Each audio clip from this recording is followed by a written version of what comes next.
দুঃখভোগ সেই অনুভূতি যখন জিনিসগুলো ঠিক আপনি যেমন চেয়েছিলেন বা পরিকল্পনা করেছিলেন সেগুলো সেইভাবে ঘটে না। দুঃখভোগ হলো এক সার্বজনীন সুতার মতো। দুঃখভোগকে বুঝতে পারাই হলো মানব হৃদয়কে বোঝার ক্ষমতা।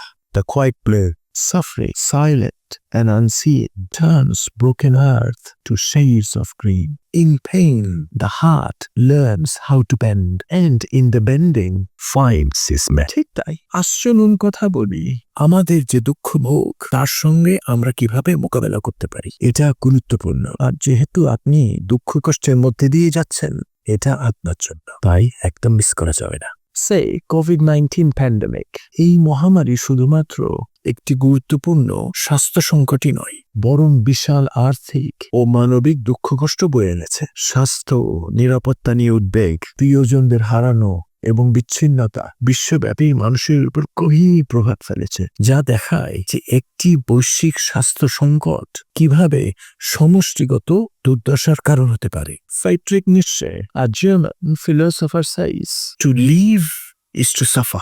To survive is to find some meaning in the suffering." এই উক্তিটি বোঝায় যে দুঃখ জীবনের একটি অবিচ্ছেদ্য অংশ, তবে এই দুঃখ থেকে অর্থ খুঁজে পাওয়াই আমাদের অস্তিত্বকে সংজ্ঞায়িত করে।